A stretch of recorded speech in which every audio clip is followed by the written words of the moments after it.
there is a dangerous heat wave baking the central United States. By Friday, it's expected to be over 100 degrees in a number of cities, 121 in Death Valley, California. Today, President Obama tweeted a warning to stay safe as it heats up. From Minnesota to California, record high heat is expected to linger for days. 2016 is the hottest year ever recorded. Between January and June this year, temperatures were 2.4 degrees higher than in the late 19th century when they were first recorded. Around the world, Spain, France, and Germany have been sweltering in triple-digit temperatures for days. Baghdad hit 123 degrees yesterday, forcing the government to declare a holiday to keep people indoors. Hotter temperatures are causing bigger problems. This season, fires are more intense. Drought conditions are growing. This week, families are looking for any way to stay cool this summer. My daughter doesn't want to put any clothes on, just her swimsuit. But Jackson says rising temperatures will last way beyond the summer months.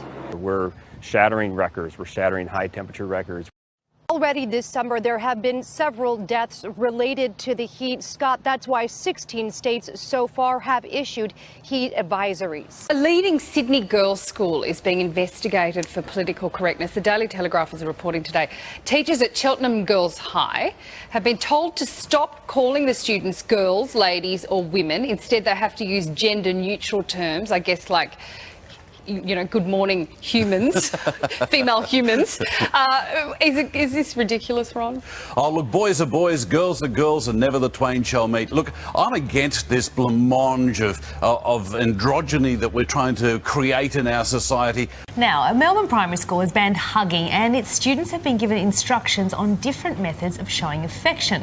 The principal at St Patrick's Primary School says that nothing in particular had caused the ban on hugging, but that the school needed to be cautious in this day and age. Surely there cannot be something wrong with kids hugging each other. Is this PC gone mad, or is there some validity to this? No, this is actually, it's more than PC gone mad. This is really sad. Like, this actually makes me really unhappy. I mean, this is something that we should be encouraging in schools. In fact, I asked my 8-year-old before I came on set what she thought of it. And she said it's so sad because people then can't show each other how much they love each other.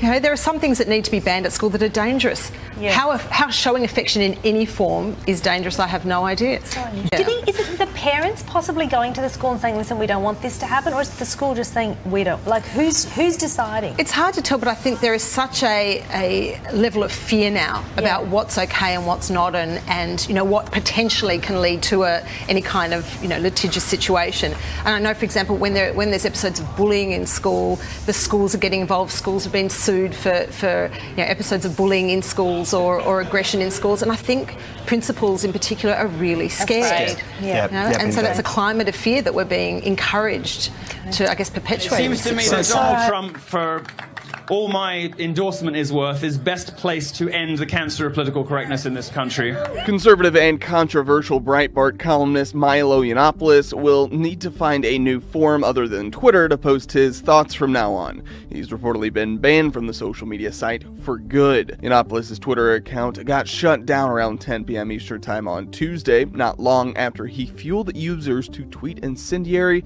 and, in some cases, racist things at Ghostbusters actress Leslie Jones. Eventually, Jones fought back against the abuse, sometimes posting screenshots of the tweets she was getting. She also called on Twitter to do something about it, and as you can see, the company responded. There is no room on Twitter for harassment or threats, and if it happens, we're here for you. A spokesperson for Twitter said in a statement, people should be able to express diverse opinions and beliefs on Twitter, but no one deserves to be subjected to targeted abuse online, and our rules prohibit inciting or engaging in the targeted abuse or harassment of others.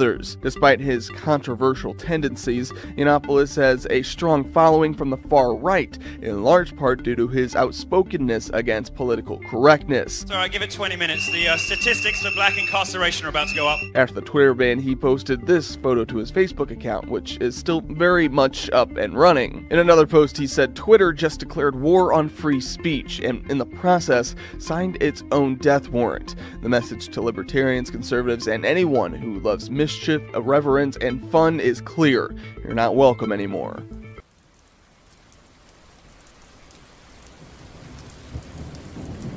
At the core of American values is unity. As toddlers, we learn the Pledge of Allegiance. I'm going to quote 7 words from the pledge. One nation, indivisible, with liberty and justice for all.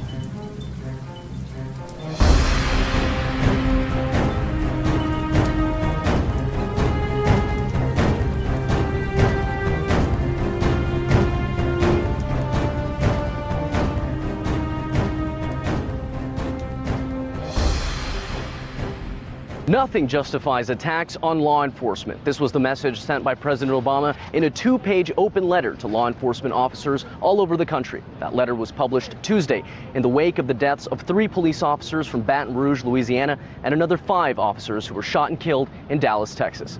The recent spate of violence directed against police officers is yet another sign of a tense divide between communities across the United States and the police officers that serve those communities.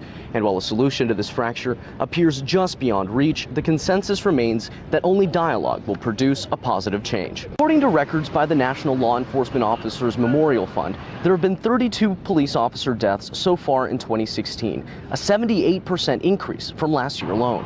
The recent attacks against officers in Dallas and Baton Rouge now adds to a perception of a war on cops. In turn, the number of applications to police departments has dropped by more than 90% in some cities, leading to a cycle of escalated crime. Unity, however, seems to outweigh any cynicism, at a local level at least. An outpour of support for the Dallas Police Department one week was followed by a cookout in Wichita, Kansas last Sunday. The event was hosted by both cops and Black Lives Matter activists. The question now is how to apply this formula for the rest of the country.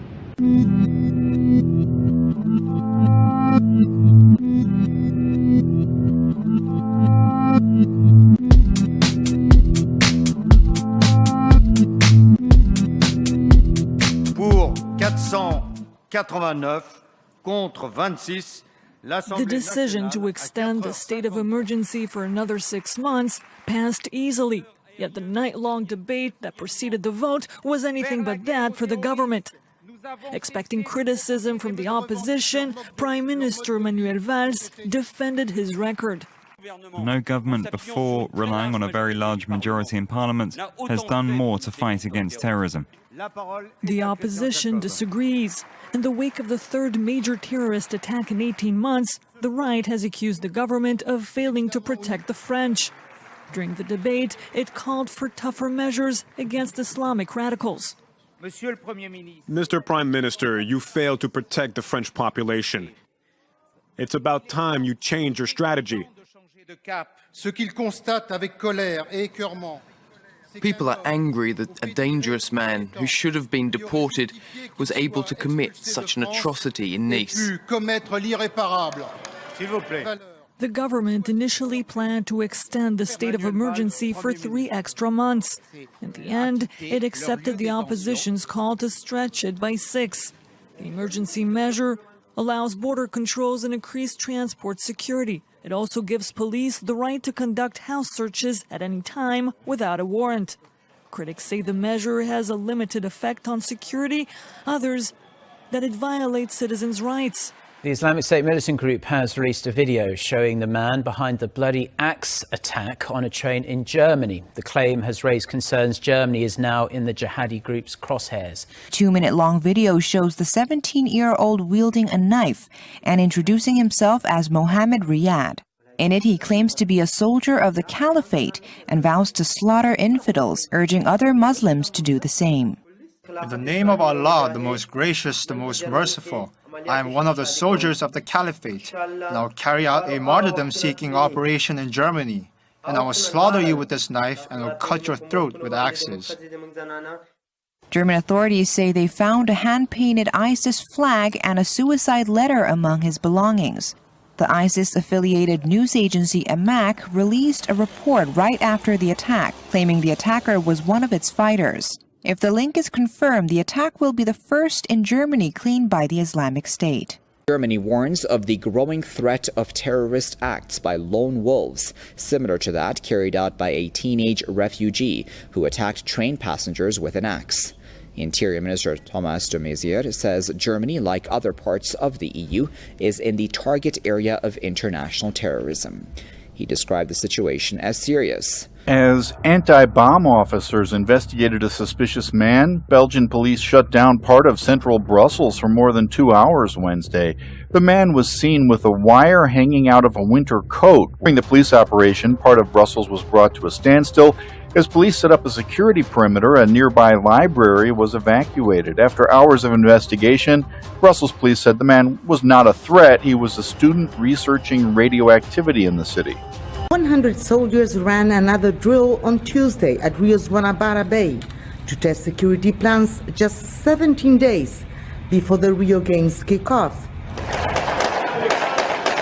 The drills began last week. They included a simulated anti-terrorism operation at a train station near one cluster of Olympic venues. Another drill at Maracana Stadium, which will host the opening ceremony. Security concerns have increased following the truck attack in France. In addition to the deployment of 85,000 police officers and soldiers, double the force used at the London Olympics.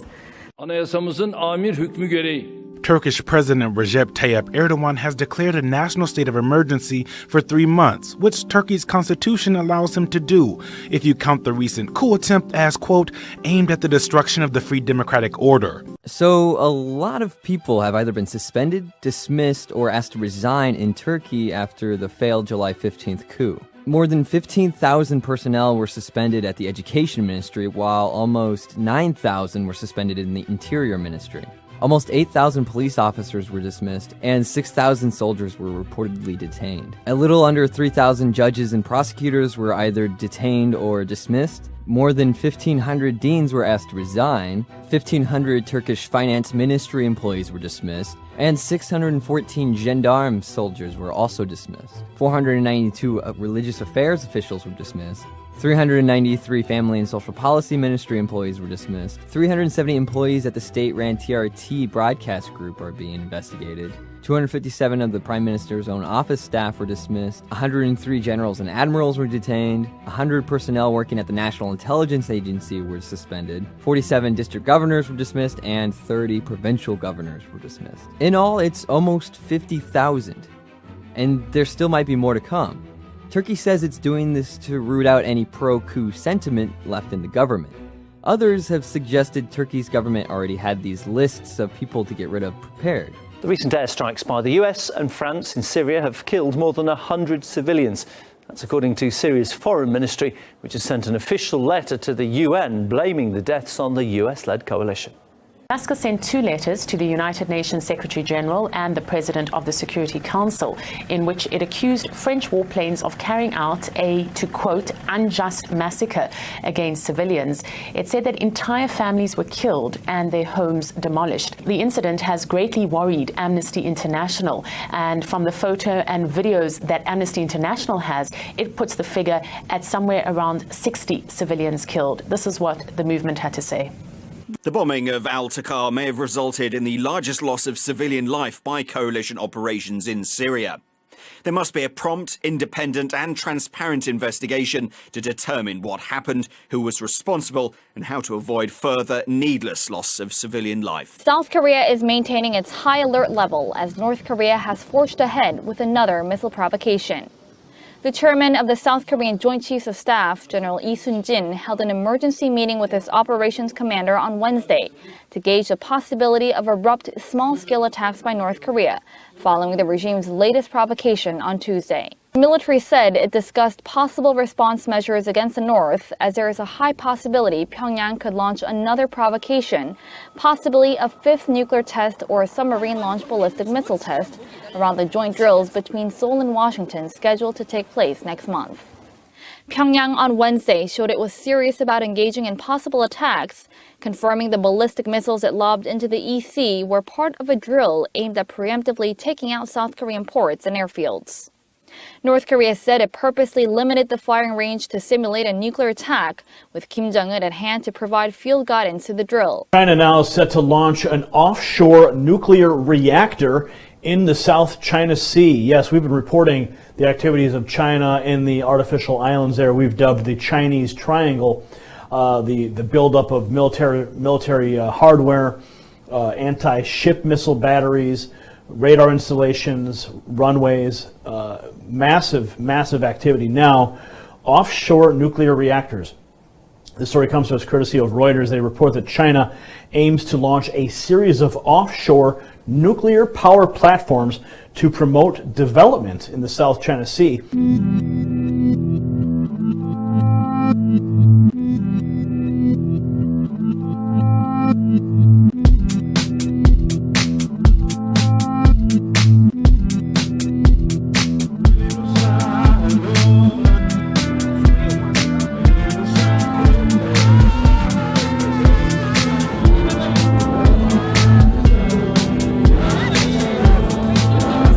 Quand ils ont attaqué la synagogue rue de la Roquette, pour nous c'était du jamais vu. Et puis ensuite on a une petite fille de 6 ans, voilà, elle peut rentrer au CP ici, l'équivalent. Et voilà, une nouvelle vie commence.